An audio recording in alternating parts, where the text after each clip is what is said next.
coming up on today's Locked On Dodgers, we talk about Cody Bellinger, we talk about the Dodgers in 2021 and what Dave Roberts said, and about the upcoming 2022 season. So that's what's on tap. So make sure to keep it Locked On Dodgers. You are Locked On Dodgers, your daily Los Angeles Dodgers podcast. Part of the Locked On Podcast Network, your team every day.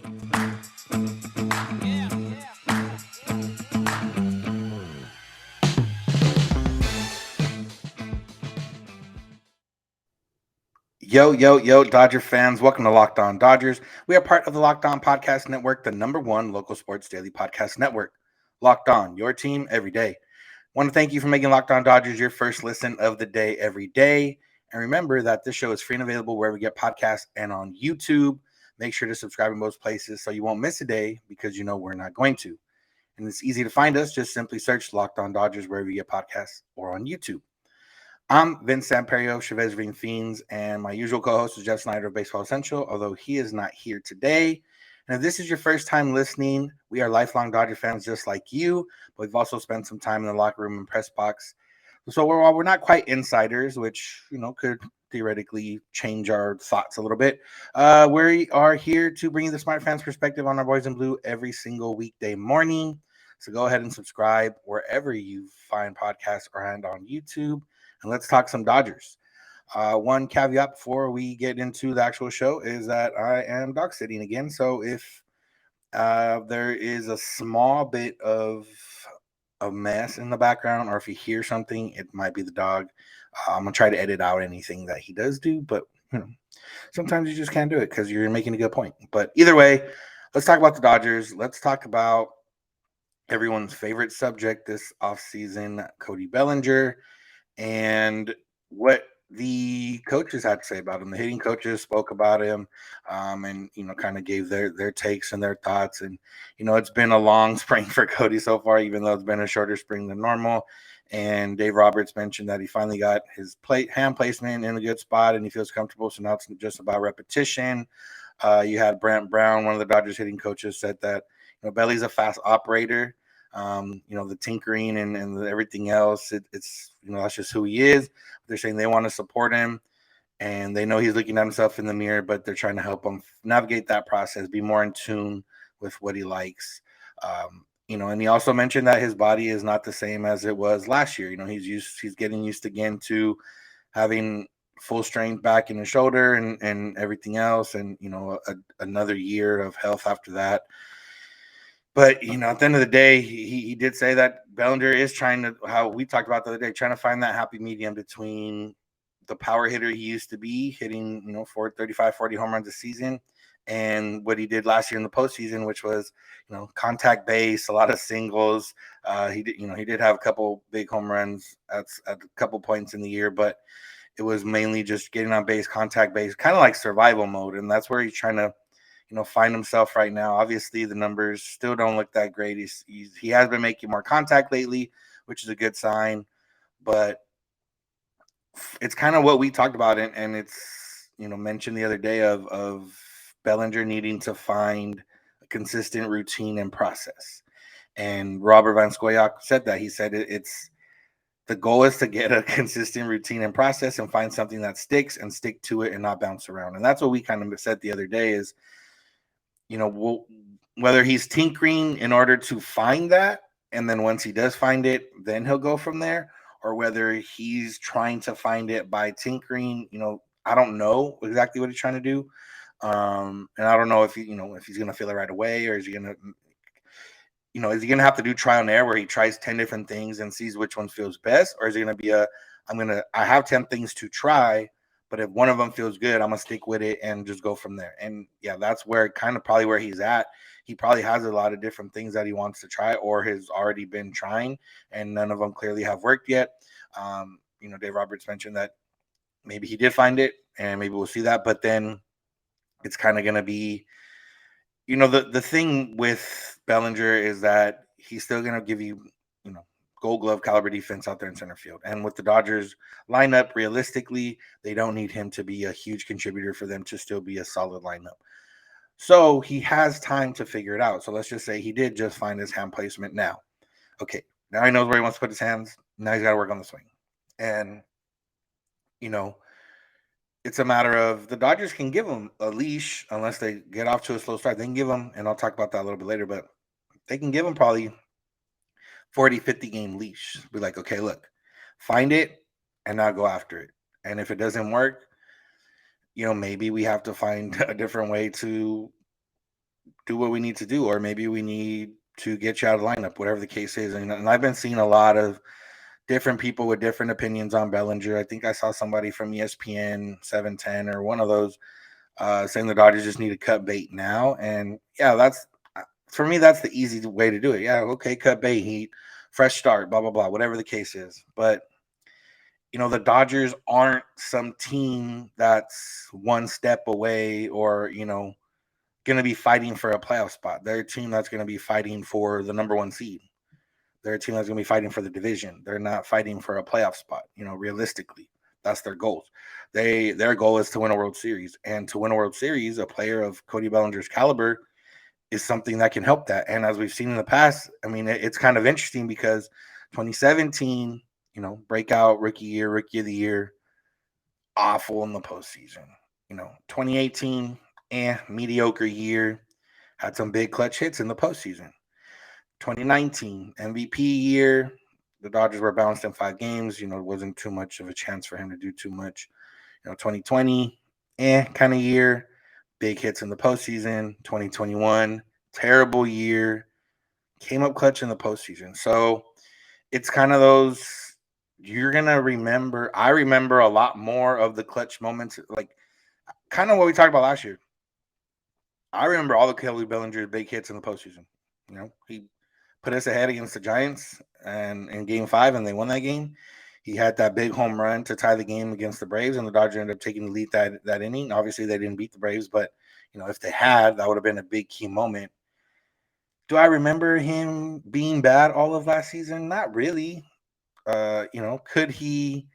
Would the Dodgers have won the division if he was better? Yes. That's the only big barrier that I kind of see from last year is that okay, if Bellinger was just halfway decent, the Dodgers would have won that division. Probably would have won 110 games at least. But that's just the way it goes. And like I said, he was hurt too, and he was not good. So it was just a bad combination last year. I don't think they need to cut bait. I think that's exactly what the hitting coach is saying. Find that process, find that consistency, and get after it, and go after it, and find it. You got whatever. I don't know. I doubt they're going to give him a timetable, but they kind of be like, what, Cody, you got a couple months. Let's go. And if he doesn't figure it out, it's just going to depend where the Dodgers are at. If the Dodgers are sitting pretty 10, 15 games up in the division, come around June, July, okay, maybe the leash gets extended. If they are in a battle for the division or close enough or whatever the case, okay, maybe we need to, maybe get somebody else out there and they have the guys behind that can fill in, backfill in order to get a better bat in the lineup. And they have defensively, if Chris Taylor's out there, it's a little bit of a downgrade defensively, but not that much, not that significant. It goes from Gold Glove defense to slightly above average defense. So that's my thoughts on Bellinger. Hopefully he just gets hot, and we don't. And the only way we have to talk about him now is uh, in no, not in defense of keeping him on the roster, but in defense of moving him up in the lineup or something like that. So we're going to talk about some comments Dave Roberts made about last year's Dodgers and kind of see if I agree with them. But first, let's talk about Built Bar. Built Bar is the best tasting protein bar out there. I've told you plenty of times. If you haven't tried it for yourself, I honestly don't know what you're waiting for. Just imagine a candy bar, but it's good for you and it's covered in chocolate and it gets you all the macros you need. Low calorie, low sugar, low carb, high protein, high fiber. It's good for a snack, good for a dessert, good for a pre-workout, good for a post-workout. Pretty much any lifestyle you're leading, Built Bar can help you out, and that's what it's for. They also have Built Puffs, which is the first ever protein-infused marshmallow. Those are even more delicious, and you definitely want to check those out. If Built Bar is not your thing, I'm telling you, Built Puffs are good. Those legit I could eat like a candy bar. So go to built.com, check everything else they got out there. Build a mix box, buy a different flavor, check out the flavors, whatever you need. Go to built.com, use the promo code LOCK15. You'll get 15% off your order. That's promo code LOCK15 for 15% off at built.com. I want to thank you for making Locked On Dodgers your first listen of the day every day. Another podcast you can check out is Locked On MLB Prospects. Host Lindsey Crosby knows his prospects, knows his stuff, and he's going deep on the MLB stars of tomorrow. It's also free and available wherever you get podcasts, just like Locked On Dodgers is. All right, so Dave Roberts talked about last year and the Dodgers, specifically what he saw with the Dodgers in the NLCS. And this is quote, he said, quote, "We were gassed, having to play tooth and nail to ultimately concede the division to the Giants, which they earned it, and then to play a one-game do-or-die wildcard game to find a way to win a game, then go up to the Bay, play 5 games, and then go on the road and play Atlanta. We were gassed. No excuses. We lost to a better team, playing better." And yeah, I like the last part. We lost to a better team, playing better. Were they the better team on paper? No. But were they playing better at the time? Yes. Were they better team at the time? Yes. And that's always what you know, some people might say, oh, Dave Roberts making excuses. He's telling it like it is. It's not an excuse. He said we lost to a better team, playing better. Yes. But, why were the Dodgers struggling so much? And yes, they were gassed. And, we've talked about this before. We kind of knew that. I don't know if he's talking about, what in terms of what gas, were the players gassed, or, were the pitchers exhausted? The pitchers was a big one because, Walker Buehler and Julio pretty much had to go at least 6 innings out every single time throughout the year. They threw more innings than they ever had. And we talked about it throughout the whole season. And unfortunately, that's how it played out. And then in the postseason, guys had to go on short rest. Guys were getting brought into relief roles.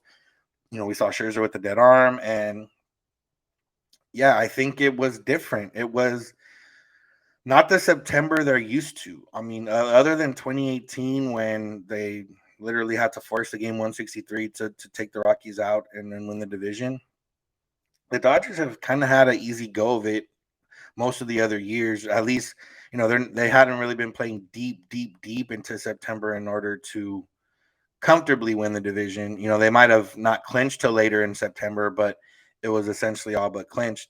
Where 2018 was different, but that was, year after 2017. It was just a weird year. This past year, realistically, Dodgers 106 games. The Padres, who were supposed to be the second place team, finished like 20 games behind them or whatever it was.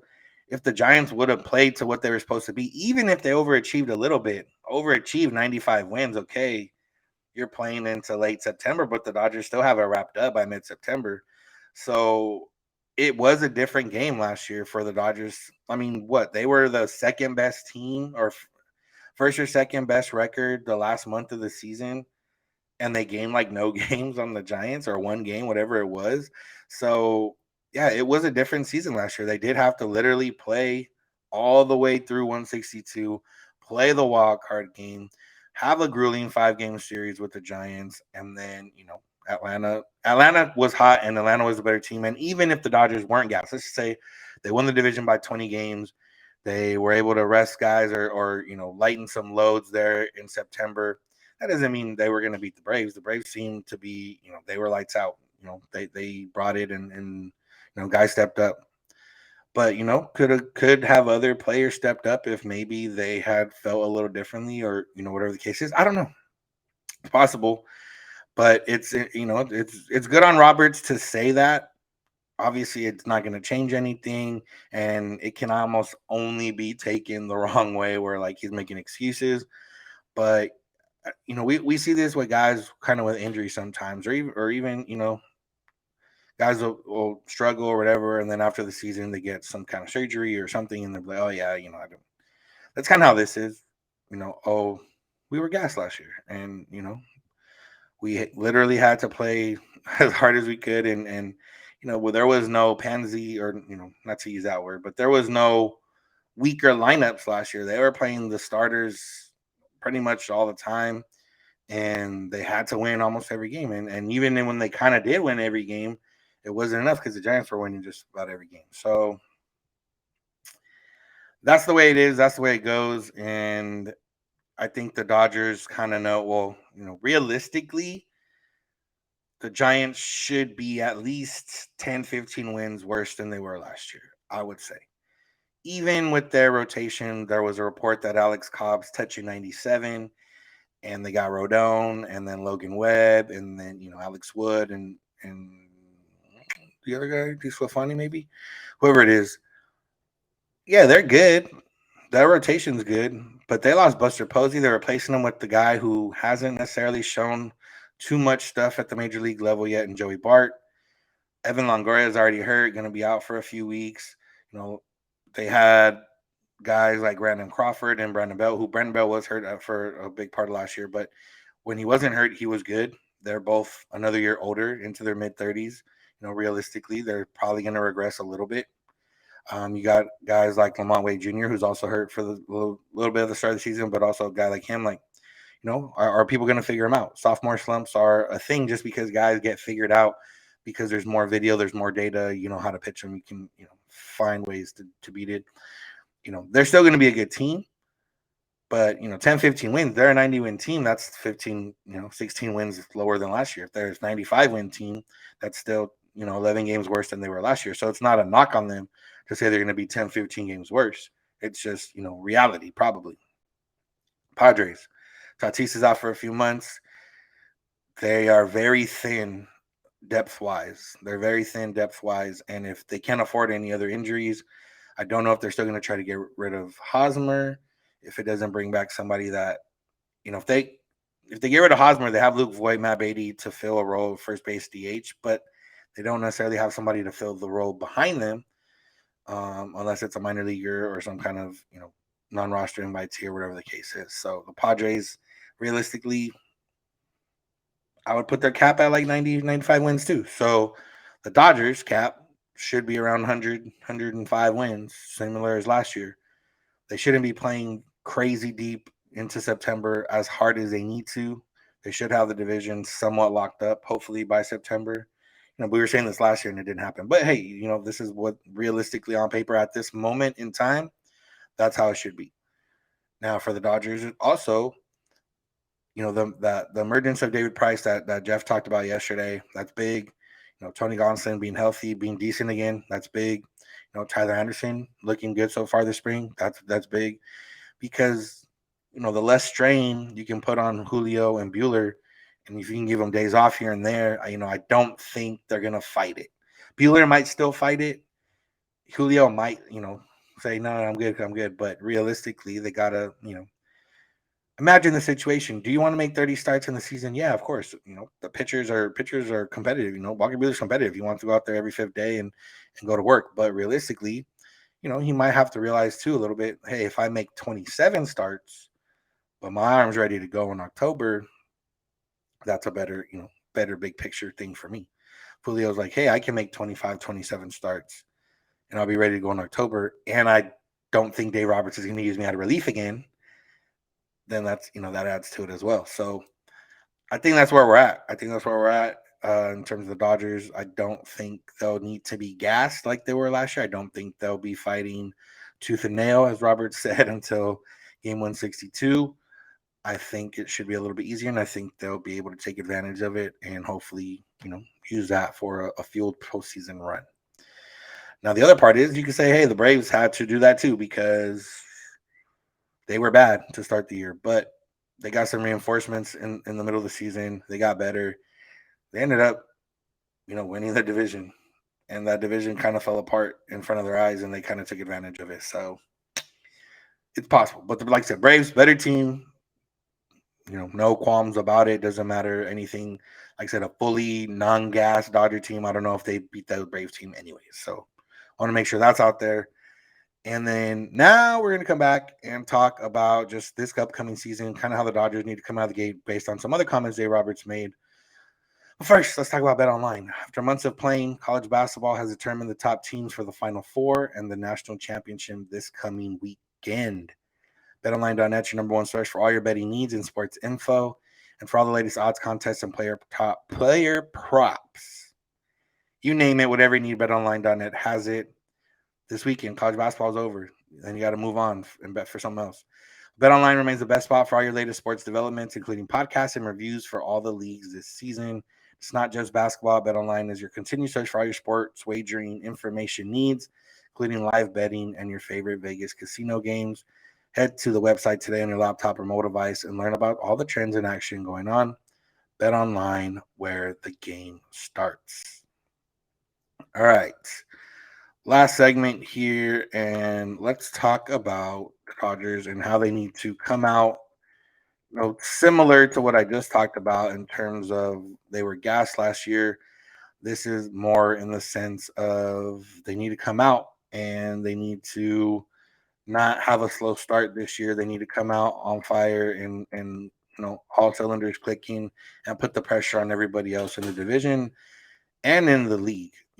Last year or last night after the Dodgers lost to the Rangers, spring loss, not a big deal, but Dave Roberts did say, we got to get things going.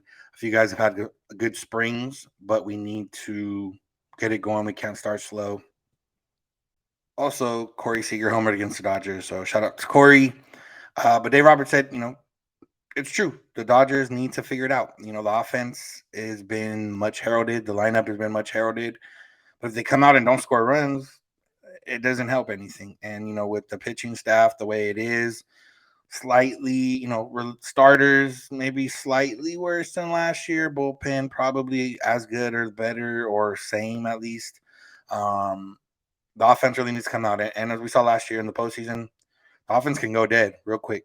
And that's not going to help. The Dodgers need to come out strong, come out fast, come out firing just obviously for the fact of winning games and being on top and everything else, but also just it's a mentality thing. If you come out and you struggle and there's like, oh, the Dodgers are choking already, or oh, the Dodgers, whatever. And yeah, some of the guys probably don't care. Most of the guys probably don't care, but it is kind of a mentality thing, and it is something that you have to think about. So Dodgers need to come out. They got, some good matchups here in the first month, easier matchups. Take advantage of them, win some games, and really, put the pedal to the metal, put the pressure on the Giants, put the pressure on the Padres, put the pressure on the rest of the National League. Yeah, hey, we're here with the Dodgers. We know what we're doing. Kind of like similar to a 2017 team where not too much flash, not too much, not too much dramatics, walk offs, all that kind of stuff. Just we're a good team, 106 games, dominating the playoffs up until they were with played some team that was illegally doing things. Speaking of Brian Cashman, the Yankees GM, still upset about the 2017 Astros. Not so much that they would have won the World Series. He said, I don't know if we would have beat the Dodgers, but more so that, people are starting to say, oh, you guys haven't made the World Series since 2009. He's like, well, yes and no. And honestly, I don't know. I'm glad it's not Andrew Friedman or Dave Roberts talking about this stuff anymore. The Dodgers did win the World Series since then. Does 2017 still linger in the back of my mind? Yeah, all the time. But, it's not a matter of I'm going to be like, oh, man, the Dodgers should have 2 World Series, like, blah, blah, blah. I'm not going to be out there putting that out there. But Brian Cashman, you can tell he's just upset because, Yankee fans are tough. Yankees, New York's media, tough, everything else. And they're trying to be like, oh, you guys haven't made it since 2009. He's like, well, we would have made it in 2017. They would have lost in 5 games for the Dodgers, but they would have made it, I guess, if that's the consolation he wants. But like I said, I'm just glad it's not the Dodgers talking about this stuff.